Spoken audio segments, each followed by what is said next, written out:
Oi, gente, tudo bem? Estamos aqui hoje.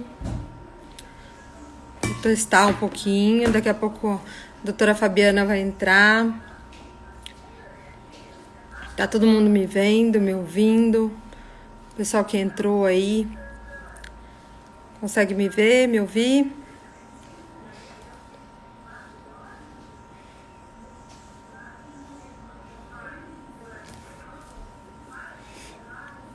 Vamos aguardar um pouquinho.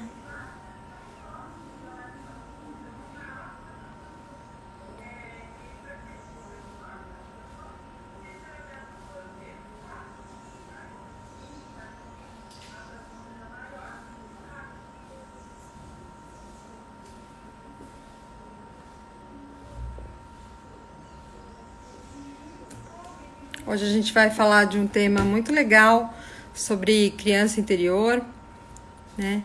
A importância da gente se conhecer, né? Do autoconhecimento em relação à nossa profissão, em relação às nossas atitudes e o que isso influencia na tomada de decisão. Então é um tema muito bacana, eu gosto muito desse tema. E a doutora Fabiana é especial para falar disso. É uma pessoa especial.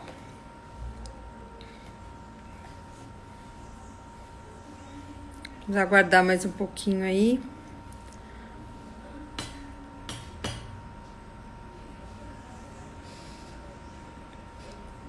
Doutora Elza entrando.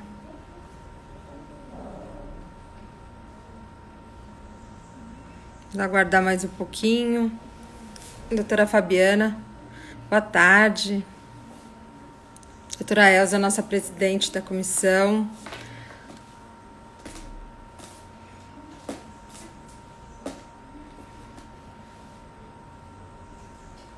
Vou esperar mais um pouquinho.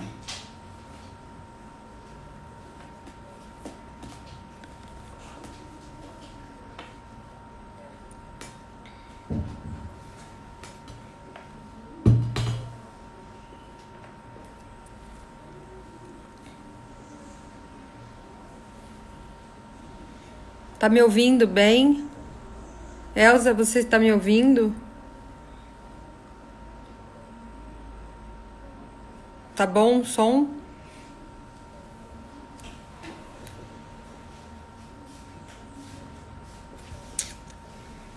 Beleza. A doutora Fabiana acabou de chegar. Vou chamá-la aqui.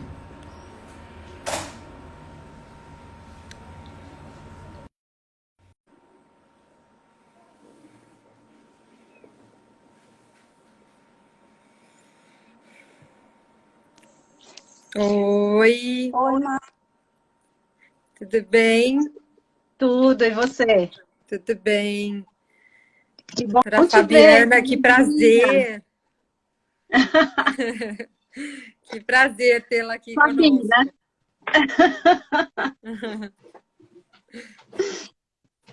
Tudo bem, Mari? Como estão as coisas aí em Poços? Tudo bem, tudo indo, né? A gente vai se adaptando a essa nova rotina aí, né? Sim, verdade, Mari. Algumas coisas vão entrando no eixo, outras a gente vai se adaptando. Então, vamos passando. Estou vendo o pessoal entrar, a doutora Elza entrou, Doutora presidente da Elza, que nossa alegria. comissão, doutora Verusca, que também faz parte da nossa comissão. Bom, para a gente não ser derrubada pelo Instagram, né? Vou apresentar você para o pessoal. Eu estava falando para o pessoal o quanto esse tema é importante, né? E eu queria até que depois você falasse um pouquinho do autoconhecimento, o quanto ele é importante nas nossas vidas, né? E na nossa profissão.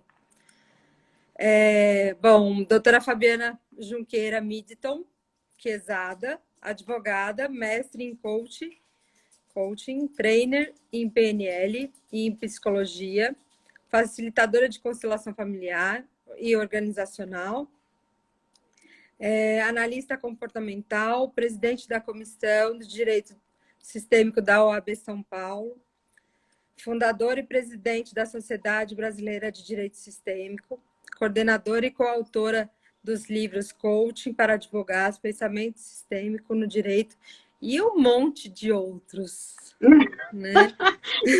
Porque esse currículo não é pequenininho assim, não. Não Tem é. um monte, tem um monte de coisa aí, mas eu acho assim que o mais importante não é o currículo ou aquilo, o curso que a gente faz, mas é o que a gente faz com aquilo que a gente recebe, né? Exatamente. De todos esses, Exatamente. quando você lê o currículo, na minha cabeça passa um filme, Mari, de tantas coisas, de todas as coisas que pelas quais eu já passei, nos cursos que eu já estive, o quanto eu aprendi, o quanto eu evoluí, o quanto nós não somos mais a mesma pessoa de ontem, né? Hoje já somos pessoas diferentes, então quantas coisas a gente vai aprendendo. E eu penso que assim, não se trata o direito sistêmico, né? Algumas pessoas fazem curso, você fez curso comigo, né? Fez curso na sociedade, e assim, tenho super orgulho dessa família dela, porque não é só ela, o irmão, a Mãe, mãe, né? irmão, Então, a veio gente todo vai mundo. deixando todo mundo sistêmico aqui.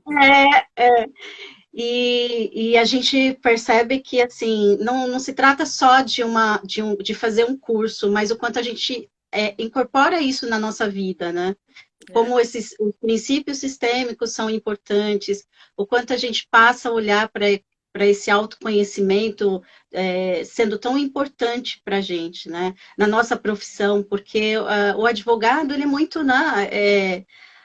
Linear, né? Aquela faculdade que a gente aprende de uma forma que, assim, a gente estuda as leis, mas estuda pouco do ser humano.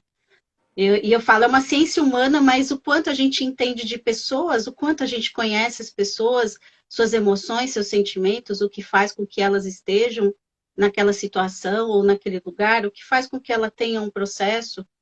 E hoje vai ser muito legal, porque a gente vai falar, então, dessa nossa criança, É. né? Eu Alguns estava aí podem falando, falar, eu estava falando pro pessoal, um monte de gente me pergunta assim, essa live vai ser de direito sistêmico, né?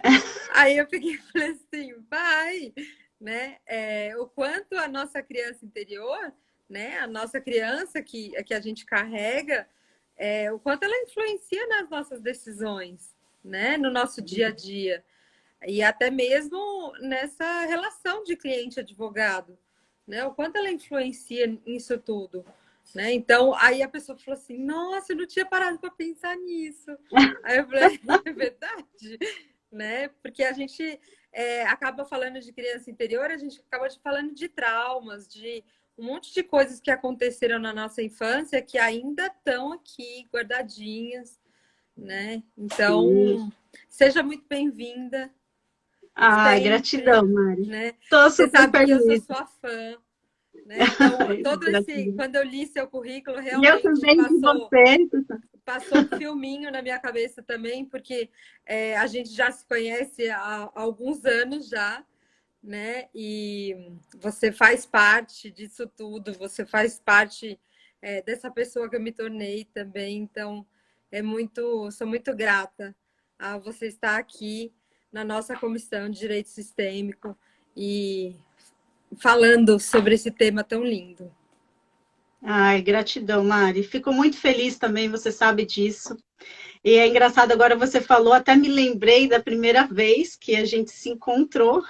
Olha quanto tempo, foi uma palestra na Foi, Associação dos Advogados Trabalhistas, não foi isso? exatamente, foi. Então, E para fui com a quem minha está mãe, assistindo, fui com a minha mãe. com a sua mãe, então, e aí você fala, dá para aplicar no trabalhista? Dá, Dá, dá.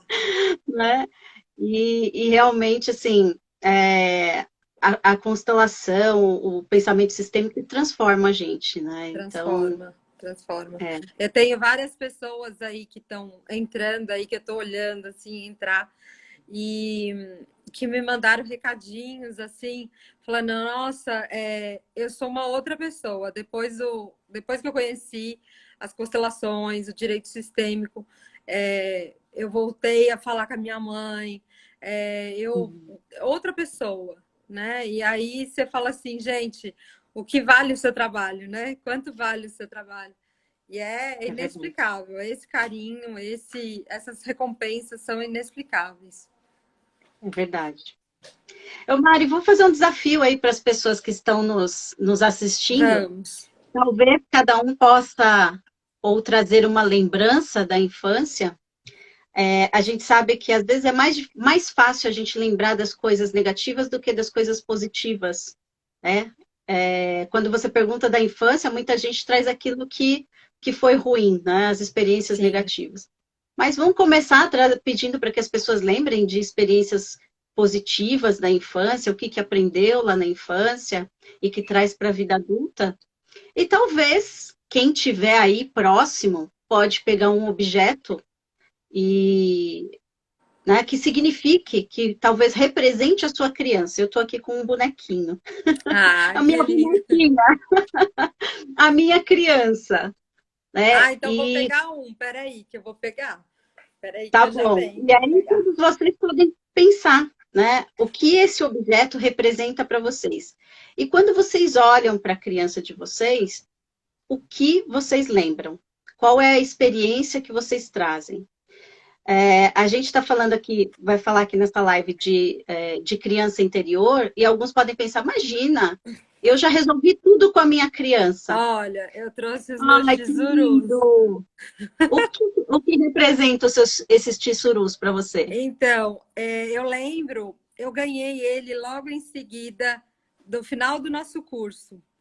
E foi Sim, de uma amiga daqui, não foi. Eu ganhei um tsuru aí, da Neuza, né? sim, E logo que eu cheguei aqui, ela me deu essa gaiolinha, uma amiga, grande amiga, ela me deu essa gaiolinha e ela falou assim que representava uma transformação e que ela tinha sentido que eu tinha passado por uma grande transformação, né? E aí eu peguei e falei assim, nossa, eu não acredito, né? E aí eu abri a carteira, né? Que foi o primeiro tesouro que a Neuza me deu, foi um de papel branco, assim, basiquinho.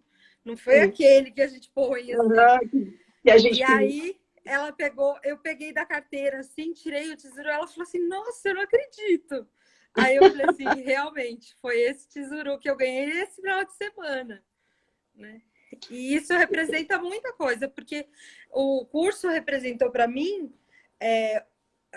mexeu muito com a minha criança interior, né? Mexeu muito com a percepção que eu tinha, que você mesmo falou, vamos trazer lembranças positivas. Eu olhava para a minha infância e muito daquilo que eu lembrava era negativo, né?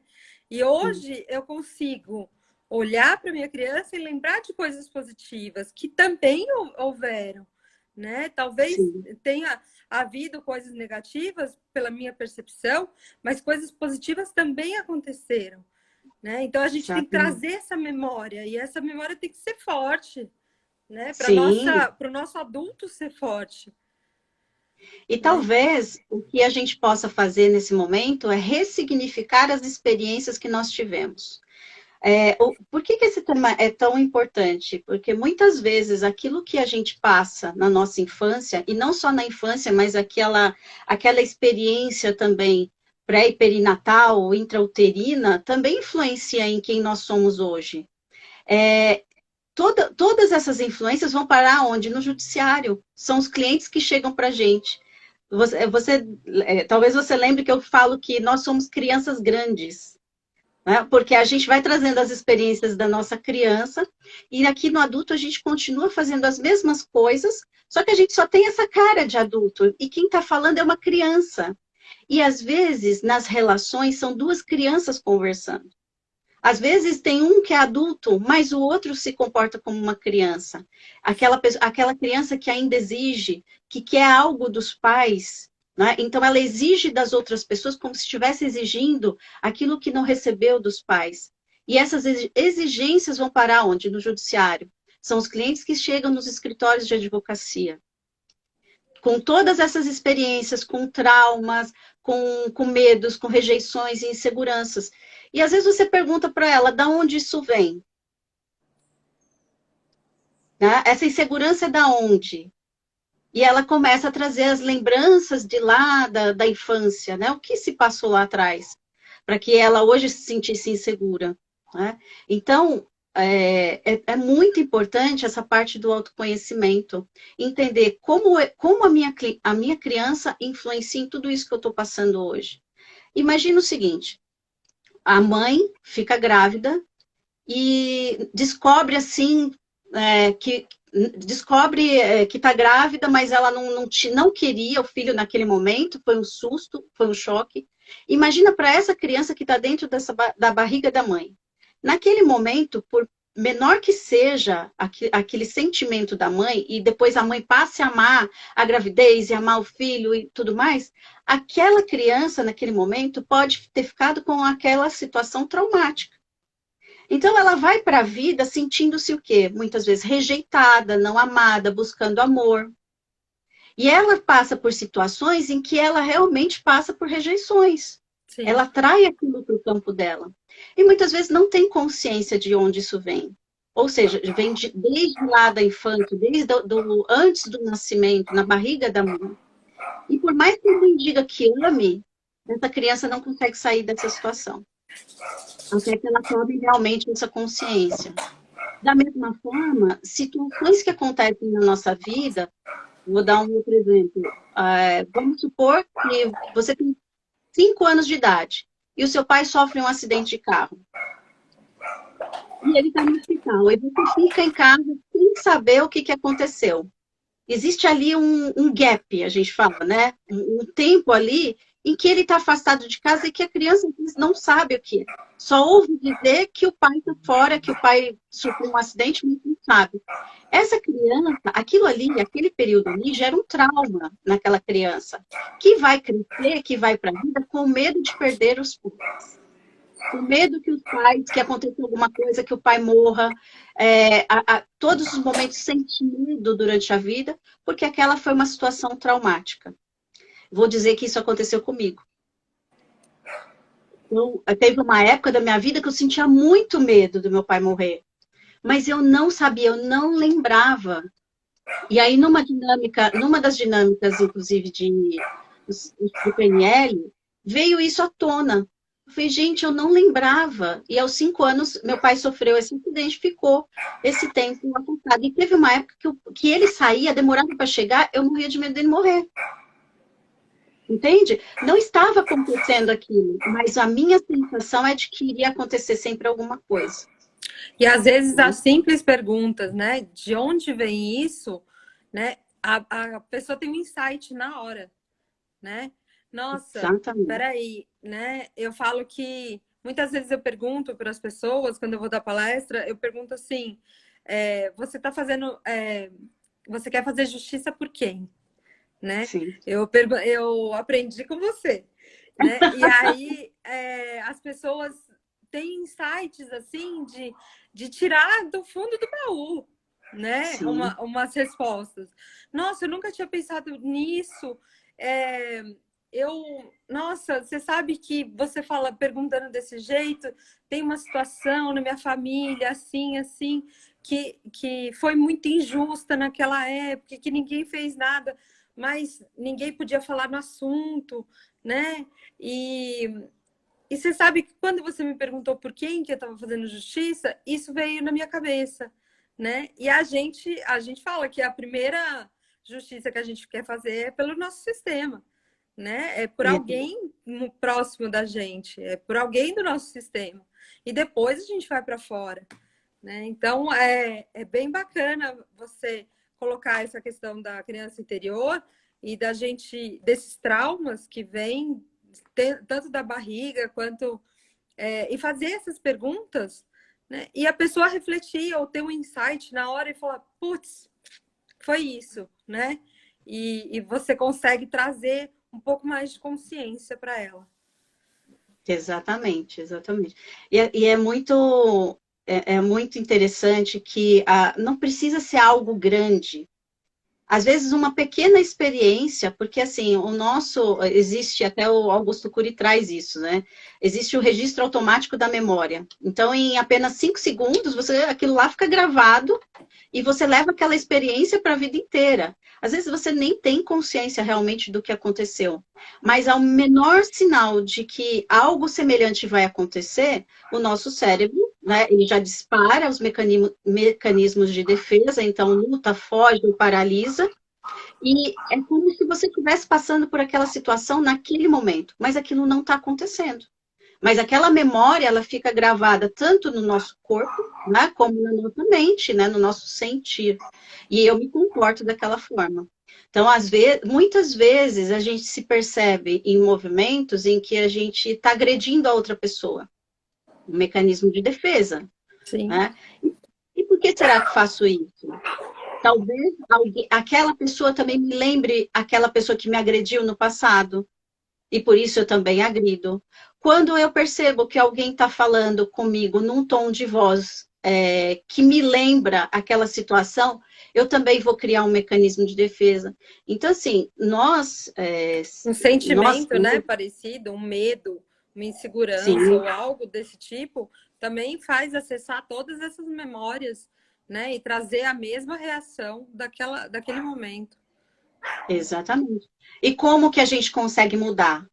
Quando a gente se conhece, quando a gente entende o que é isso.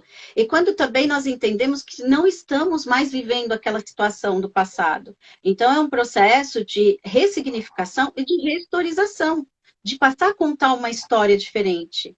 Porque se tem algo que reforça um padrão, é a gente contar a mesma história sempre. Tá?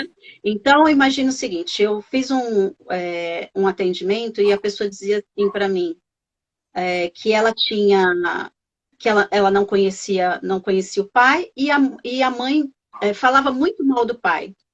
E ela dizia assim, eu sou um monstro. Eu falei, mas o que faz você achar que você é um monstro? Porque a minha mãe falava que o meu pai era um monstro, então eu também sou um monstro. Então, assim, ela também pegou aquilo da mãe, aquela experiência da mãe, e ficou leal à mãe também. Sim. Né? Porque ela não conhece o pai, ela conhece o pai através dos olhos da mãe. A mãe está contando aquela história para ela e ela acredita naquela história porque é a mãe que está trazendo aquela situação, né? Então, ela olha para si, ela tem uma exclusão do pai, ela vê o pai dessa forma, então ela também se vê assim. Se ela é uma parte dele, ela se sente assim. A partir do momento que ela pôde fazer, que ela pôde olhar diferente para ele, foi tão interessante que ela pegou um bonequinho de um super-herói. Ela falou assim, mas eu não conheço ele. Eu falei assim, então cria uma imagem dele para você. E ela criou um bonequinho, ela pegou um bonequinho de um super-herói e falou assim, é esse daqui. E a partir daquele momento, ela começou a ficar feliz. Ela falou assim, nossa, é verdade, mesmo que eu não o conheça, eu posso criar uma imagem diferente dele, que não é aquela que plantaram na minha cabeça. Sim. E a gente tem que entender que às vezes os pais fazem isso, mas fazem querendo proteger, por amor, pelas dificuldades que também passaram. Né? Então, o amor, talvez o amor olhando para um lado errado, né? Da situação. Né? Então, a gente fala muito dessa questão, para onde está olhando, né? Para onde o amor está olhando. Né? Então, para onde ele olha naquele momento, é só a gente... Porque muitas vezes a mágoa entre o casal é muito grande, né? Mas a criança pode olhar para o pai e para a mãe de maneira totalmente diferente. Né? Eu não preciso olhar com os olhos da minha mãe. Eu não preciso olhar com os olhos do meu pai, né? Eu posso olhar com os meus olhos, né? E criar algo em cima disso. Então, qual é a minha relação com ele? Qual é a minha relação com ela? Né? Então, é legal a gente perceber que tem possibilidades, né? Porque fiel ao nosso sistema, a gente sempre vai ser. A gente é fiel ao nosso sistema, né? Estando na boa consciência ou na má consciência. Mas a gente, de uma forma ou de outra, a gente é fiel ao nosso sistema, né? E a gente só tem que se autoconhecer para que a gente possa olhar para as pessoas com os nossos olhos, né? A gente sabe de tudo que aconteceu, sei do que aconteceu ali atrás, aceito e olho agora com os meus olhos, né? É Sim. muito bonita essa questão da criança interior, porque ela nos leva à nossa essência, né? Ao que a gente é de verdade, porque a criança é aquilo, né? Ela tem todos os sentimentos. Ontem eu estava assistindo uma live do Dominique Barter falando sobre a criança, né? A raiva da criança. E ele falou assim que muitas vezes ele olha a filha dele e ele vê ela com raiva e ele sente a maior felicidade do mundo, porque são poucos os adultos que conseguem expressar a raiva, né? Sim. São pouquíssimos os adultos, a gente guarda pra gente, né? Eu tô com raiva de alguma coisa, eu guardo pra mim, eu não coloco pra fora. E a criança é pura, é tão pura e nesse sentido que ela bota para fora, ela extravasa, né? Então ela tá com raiva mesmo. Né? E às vezes existem também aqueles casos em que os filhos não podem expressar, né? Então, às vezes também uma raiva contida na infância, e como os filhos. Porque as crianças também olham para os pais e criam aquela imagem dos pais perfeitos. Né? E eles crescem, né? Vão para a vida querendo que exigir que, ou querer que os pais estejam juntos da forma como eles acreditam que deve ser. Né? Que é aquele amor, realmente aquele amor infantil, como a gente olha para a família. E quando vão formar suas famílias, também acreditam que os relacionamentos devem ser perfeitos. Sim. Porque eu acreditava que precisava também ser perfeito para os pais. Que não podia sentir raiva. Tem pais que falam para os filhos assim: ah, sentir raiva é feio, sentir raiva é pecado. Então, as crianças também, nós, né, vamos falar né, dos adultos, as crianças não aprendem a olhar para as suas emoções, porque é proibido, é feio olhar para as emoções. Engole o Né? choro, né? Engole o choro, homem não chora, né? Não mexe aí, não faz isso, não faz aquilo. Então, a partir dali, a gente também vai criando muitas crenças a respeito do mundo, a respeito das pessoas, de como a gente deve se comportar, de como a gente deve ser, o que é bom e o que é mal, dentro daquilo que é essa boa consciência nossa. Né? A minha família. A Verusca que me indicou o livro da Criança Bem Dotada. Esse livro, gente, todo mundo tem que ler. Ele virou piada no curso, mas é um livro que todo mundo tem que ler, porque fala desse olhar autônomo, né? Desse olhar, dessa autonomia que o adulto deve ter. Né? Então, é muito rico você ler algo que te empodere. Eu acho que foi isso que aconteceu. Quando eu li esse livro, foi exatamente isso que aconteceu. Então eu posso, né? A Fabi já viu várias constelações minhas e a pergunta é sempre a mesma. Eu posso, né? Como uma criança, eu posso ir ali, eu posso olhar para cá, né? Então essa criança é muito viva. A gente fala, não, a criança ficou lá atrás, os traumas ficaram lá atrás. Não ficaram, ela é muito viva na gente, né? No nosso dia a dia, nas nossas relações de advogado mesmo, de cliente advogado, né? No nosso dia a dia. Então, você vai peticionar algo que dói muito em você, né? O que você vai escrever? Qual é a raiva que você vai empregar naquilo, né? Então, eu falo assim que quando eu comecei a advogar e eu escolhi a área de família para advogar, quem sabe um pouquinho da minha história sabe que eu tenho 3 pais, né? A privilegiada que tem 3 pais, né? E aí, quando eu comecei a advogar, a única ação que vinha para mim era investigação de paternidade, era reconhecimento de paternidade, todas as ações eram nesse sentido. Então, a gente tem um campo de energia aí que traz que move isso para junto da gente, né? Para a gente poder aprender realmente o nosso lugar, né? E aprender assim, você vai colocar os seus sentimentos aí dentro dessa petição ou você vai conseguir separar isso, né? Eu acho Uhum. que eu falo que cada cliente que entra no meu escritório, cada um que entra é um aprendizado diferente. E é um aprendizado para Com mim certeza. justamente por causa disso, né? Porque a gente está em eterno aprendizado. A minha Com criança certeza. está em eterno aprendizado. A minha também. Então, Então, já digo assim, a minha criança saúda a criança de vocês que estão aí, exatamente. as nossas crianças. Você falou uma coisa importante sobre a permissão, né? Quando a criança não tem permissão para sentir, para se expressar, para falar, para fazer coisas, ela cresce na vida também pedindo permissão para outras pessoas. É o que a gente estuda na análise transacional. Então, imagina que ela vai para a vida e ela chega, né? Tudo que ela vai fazer, ela tem que pedir permissão para alguém. Está dentro de uma empresa, não consegue fazer o trabalho, tem que ir lá pedir permissão, tem que perguntar para as outras pessoas se está bom. Fica-se a todo momento querendo que o outro afirme que ele é bom, Aprove, né? né? Aprove o trabalho, fica pedindo permissão se ele pode fazer alguma, se ele pode tomar uma decisão ou não, ele quer que os outros decidam por ele.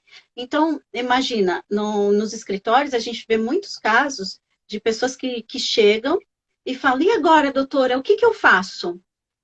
Aí eu pergunto, o que você quer fazer? Né? O que é bom para você? Né? Ah, doutor, eu posso fazer isso? Então, mas o que você quer com essa ação? O que você vai fazer com isso que você está pedindo? Né? Então, as pessoas, elas chegam, elas trazem a sua criança consigo, né, para os escritórios. E a gente tem que também estar num lugar, no nosso lugar e no lugar de adulto, para perceber isso. Porque senão a gente se emaranha com essas questões do cliente. Sim. Imagina que esse cliente traz uma questão muito parecida com a minha. E eu estou no meu estado criança. E vamos supor que que aí é um divórcio e está discutindo a relação com o pai. E que é excluir o pai do sistema. E eu tenho uma situação parecida. E aí eu lembro da minha criança que sofreu quando houve o divórcio dos meus pais. E aí eu olho para aquele homem e eu falo assim, realmente meu pai foi ruim, meu pai não pagou pensão, meu pai não isso, não aquilo. O que eu faço? Eu me alio ao cliente para não para resolver uma questão do cliente, mas para resolver uma questão minha. E cobrar daquela outra parte aquilo que eu não recebi do meu pai. E eu acredito que aquilo que aquele cliente, aquela outra parte vai ter que pagar, vai estar pagando para mim também. E eu vou estar fazendo justiça. E aí a justiça não é pelo cliente, tá? Meu Não, serviço, né? exatamente. Eu ouvi uma expressão uma vez e que falava que o judiciário era a figura do pai, né? E Uhum, que muitas vezes a pessoa procurava o judiciário para ter essa permissão, para ter esse aval, né? Então, assim, eu preciso procurar o meu pai para que ele concorde com o que eu estou fazendo, né? E para que eu siga adiante. Então, quando a gente estuda tirar a judicialização, né? Retirar um pouco essas demandas excessivas do judiciário, a gente percebe que a figura do pai, né, como a figura do judiciário, é muito presente nas pessoas, né? E isso sim. foi uma construção do direito mesmo, né? Com a Constituição, abraçando tudo e a todos, né? Nessa expectativa de tentar atender a todos.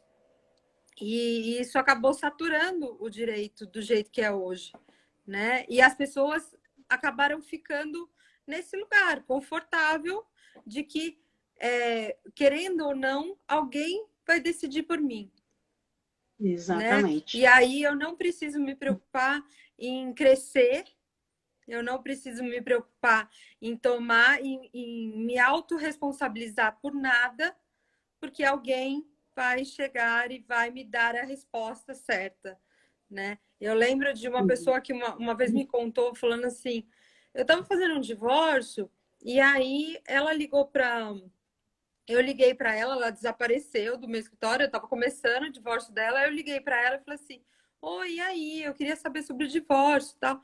Aí a pessoa pegou e falou assim: "Não, não, o meu pai vai resolver meu divórcio".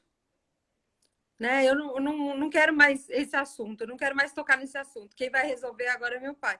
Aí a pessoa falou: "Como assim, né? Como seu pai vai resolver o seu divórcio?" Né? Então, você vê que as coisas que aparecem no nosso escritório, aparecem no nosso dia a dia, estão muito ligadas a essa criança interior, né? Sim, Estão muito sim. presente. Essa criança interior está muito presente. Isso já aconteceu comigo. E foi recente. Uma pessoa que indicou também, e quem ligou foi a mãe. A mãe ligou para saber o que a filha deveria fazer, quais os documentos, o que precisaria para o divórcio. Aí eu falei assim, olha, para poder saber sobre isso, eu preciso falar com a sua filha e saber o que ela quer, né? Aí a menina, a cliente ligou, falou comigo por telefone e tal, e a mãe do lado. Ela falou assim, ai, peraí, que a minha mãe está no Viva Voz, né? E eu falei para ela, olha, aí ela disse que ela queria fazer um atendimento sistêmico. Eu falei, só tem uma coisa, você vai ter que vir sozinha. A sua mãe não pode vir com você. Ela, ah, a minha mãe não pode ir. Eu falei, não, a sua mãe não pode ir com você. Ou seja, chamando ela para o adulto. Sim. Pergunta se ela quis fazer. Não, Não, né? né? Então, assim, a gente vai encontrar muitas situações dessa. E se eu chego para ela e quero salvar, ao invés de me colocar no lugar, né, na postura ou de facilitadora ou de advogada, eu vou me emaranhar com essa questão. Aí imagina, chega no escritório de advocacia, a cliente está na nossa frente, a gente está fazendo perguntas para a cliente, mas quem responde é a mãe. Né? A mãe acha que sabe da relação que a filha tinha com o marido, e ela se julga no direito de dar a opinião dela do que a filha deve fazer. A filha ainda é uma criança e, consequentemente, não vai crescer, vai continuar ali com os pais. E também é uma estratégia para que o filho possa voltar para casa, né? Porque tem isso também. Né? Às Tem isso. vezes, os pais não querem que os filhos cresçam. Os pais querem que os filhos estejam ali naquela condição. E você sabe que você falando assim me lembrou de um caso do escritório onde isso era muito nítido, mas em relação à relação de casal, né? Então eu perguntava, a ação era com ela, não era com ele, e quem respondia tudo era ele, né? E aí chegou uma hora que eu falei, mas eu quero ouvir a senhora, né? Eu gostaria de ouvir a senhora. E aí ela começou a falar. E ele, mesmo assim, ele de vez em quando interrompia, porque era dele, né? Uhum, É, sim. e aí passou uns dias, a gente conversou, eu entrei com a ação para ela, tudo. E aí, acho que umas 2 vezes depois que ela foi no escritório, ela olhou para mim e falou assim: "Posso te dar um abraço?" Aí eu peguei e falei assim: "Pode", né? Aí eu levantei e dei um abraço. Ela falou assim: foi a única pessoa que me deu voz. Né? Sim. Ninguém na minha vida deixou eu escolher nem a comida que eu comia, né? Então você vê, e era uma senhora, vou falar para você, de uns 60 e tantos anos, Sim. né? E isso não Então tem idade isso nenhuma. isso veio de muito antes, né? Então depois teve um dia que ela me contou a história dela quando ela era criança, tudo. Então você via que isso era muito nítido, né? Ela Sim, foi se calando, foi se calando, né? Até que chegou uma hora que ela não aguentou mais, né? E ela chegou em mim e ela falou, ela viu, eu acho que talvez ela tenha visto também uma certa segurança dela poder falar, sim. né? Falar o que ela Uhum. queria, porque eu falei, eu só vou fazer o que a senhora quiser. Me fale o que a senhora quer, porque senão não tem como a gente entrar com a ação pelo outro, né? Então, quem vai assinar a procuração vai ser ela, não vai ser o outro. Então, a Exatamente. responsabilidade também está aí, né? A autorresponsabilidade também é muito grande nessa questão. E não só isso, né? Vamos pensar nos advogados, né? A gente começou falando dos motivos pelos quais nós nos tornamos advogados, né? Buscamos essa profissão. E está muito ligado também com essas experiências da nossa criança. Então, imagina, se eu olho para a relação dos meus pais e eu acho que aquilo é injusto, eu vou buscar a justiça, né? Então, assim, o quanto que a nossa criança permite que a gente vá, que a gente faça as coisas ou não. Por exemplo, o advogado que reclama que não tem clientes, que tem dificuldade de cobrar, de onde que vem isso? Também pode estar vindo das suas crenças, né, familiares e também daquilo que ele ouvia na infância. Imagina se você cresce ouvindo que você não é bom o suficiente, ou ouvindo que você é burro, não aprende nada mesmo. Às vezes, os pais, com um jeito um pouco torto de querer incentivar, eles geram na criança que não tem consciência, não sabem lidar com isso, eles criam crenças. E aquela criança vai para a vida buscando o quê? Satisfazer a vontade dos pais. E talvez ele siga e acredite que não é bom o suficiente, aí se torna aquele que estuda, estuda, estuda. Eu vou fazer mais uma pós-graduação, vou fazer mais um curso, e nunca sai do lugar. Porque tem a crença de que não é bom o suficiente. Ele pode fazer o que ele quiser, mas no fundo o que ele queria ouvir dos pais é que, não, você tem essa capacidade, você faz. Mas talvez ele nunca vá ouvir isso. Porque quem está buscando ouvir isso é a criança, não é o adulto. Né? Mas ele cresce com essa consciência. Então, eu não sou bom o suficiente. Eu sou tímido. Então, imagina uma criança que os pais ficam o tempo todo. Não pode fazer bagunça, senta aqui, fica quietinho, não faz isso, não faz aquilo.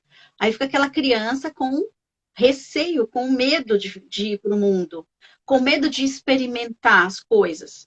Então, ele se envolve naquela capa da timidez, né? Tem um livro bem, bem legal, eu gosto muito da Brené Brown, e ela traz isso, a coragem de ser imperfeito. Ela trabalha a questão da vulnerabilidade. Tem um documentário também no Netflix, né? Sobre esse livro. Excelente. E ela fala justamente isso. A timidez, na verdade, ela é também uma forma da gente se proteger. Então, quando eu digo que eu sou tímido, é como se eu já estivesse afastando as pessoas de me fazerem perguntas, ou já me protegendo para que eu não sofra, para que eu não fale algo errado. Tá? Então, assim, aí eu me envolvo nessa culpa e não saio para o mundo. Então, quando eu entendo que, no fundo, o que me traz a timidez? É o medo de passar vergonha, por exemplo. Talvez lá no passado, lá na minha infância, eu passei vergonha na frente dos meus coleguinhas da escola. E aquilo me fez com que eu me fechasse. Sim. E eu me tornei uma pessoa tímida. Aí eu sigo para a vida dessa forma. Eu fico o tempo todo o quê? Me protegendo. Eu me protejo das pessoas que chegam até mim. Eu não confio, não consigo confiar. Né? A Verusca colocou aqui, o medo do cliente faz com que eles se tornem nossos pais, a dizer que não somos o suficiente. Né? Exatamente o que você falou. Né? Essa questão da gente ter medo de cliente, medo de errar. Né? Muitas vezes a gente tem medo de errar.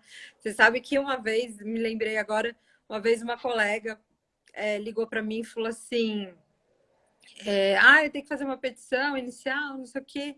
E aí eu fiz a petição, protocolei, e agora o juiz pediu para eu emendar. Olha que vergonha que eu tô passando no fórum, olha que isso, não sei o quê. Eu falei assim, Carol, todas as minhas... Eu falei o nome dela ainda. Carol, todas as minhas petições, a maioria tem que emendar.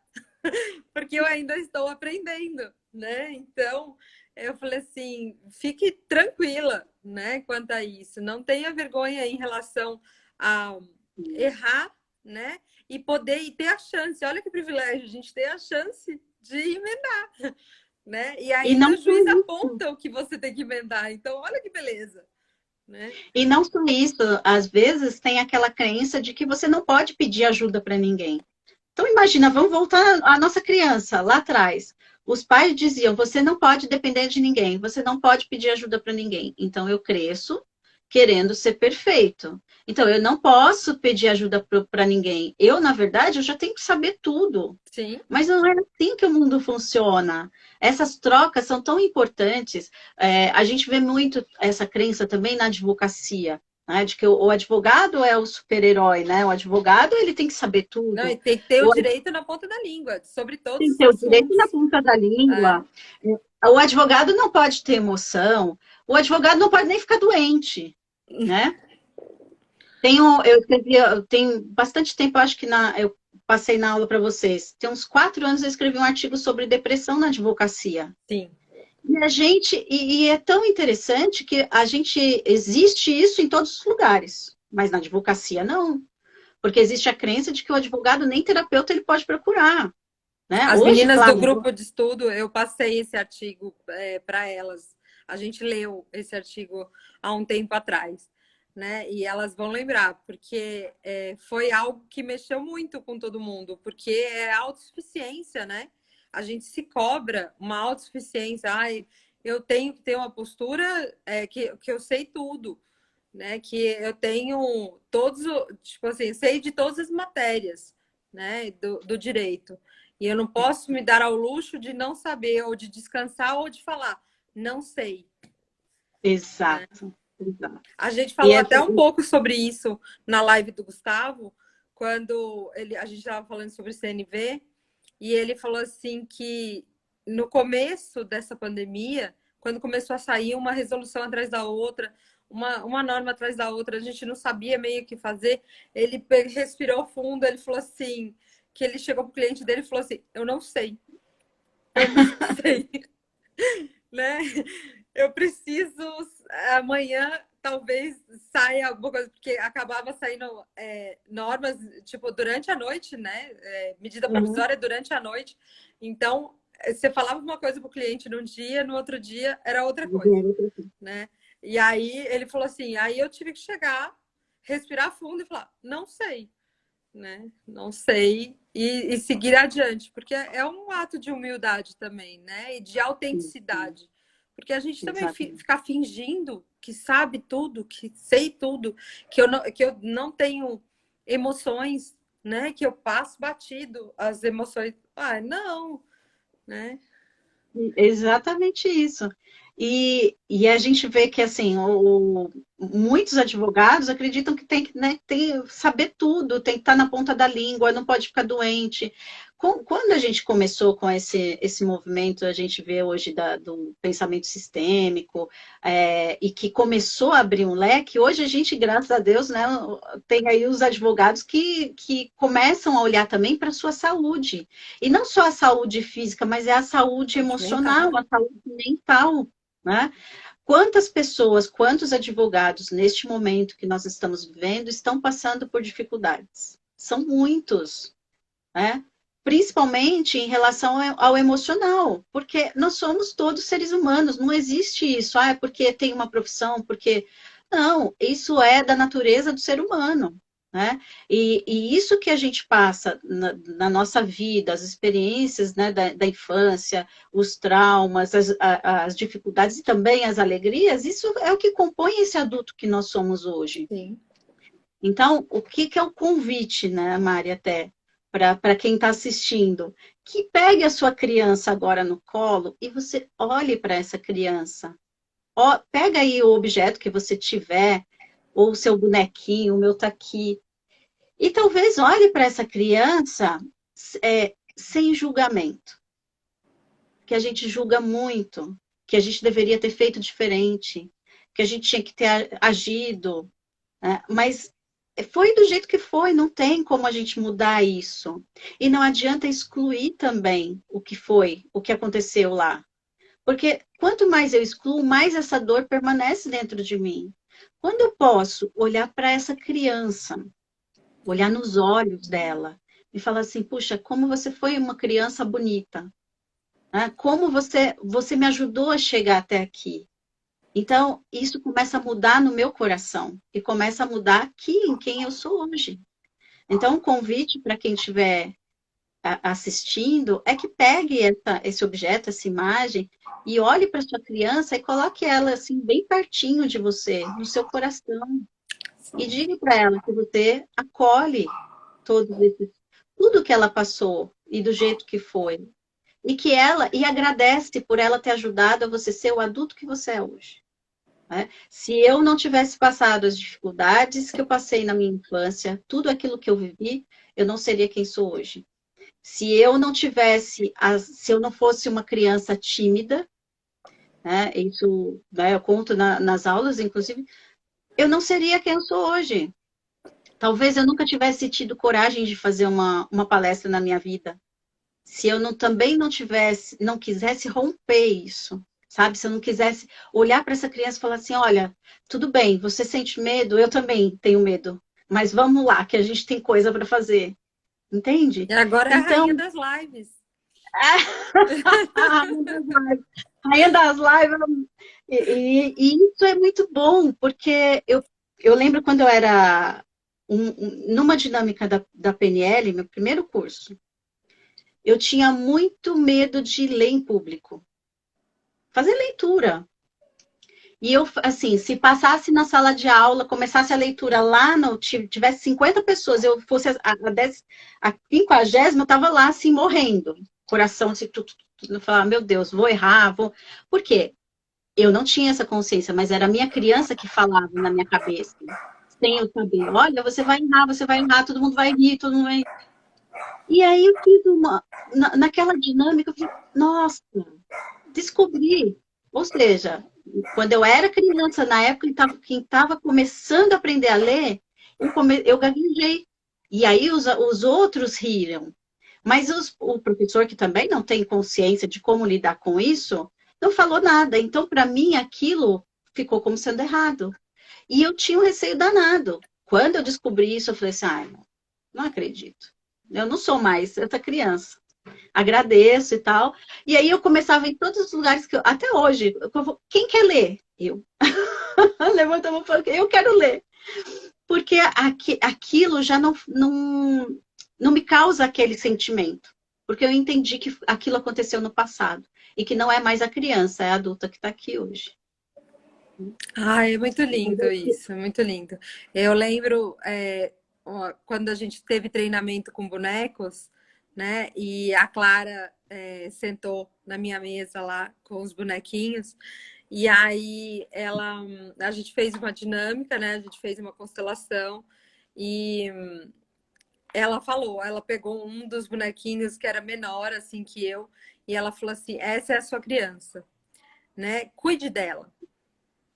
Cuide dela, Lindo. né? E depois, no final da constelação, ela olhou para mim e ela falou assim: compre uma bonequinha para você, né? Ai, E cuida dessa bonequinha como se fosse você, né? E olhe para isso, né? E aí foi tão lindo, foi tão e aí eu entendi que eu podia cuidar, que sim. eu podia, que eu não precisava olhar para ninguém e falar assim: cuida de mim, cuida de mim, cuida de mim, que eu não precisava disso, que eu podia cuidar dessa criança, né? Que eu podia cuidar dessa bonequinha.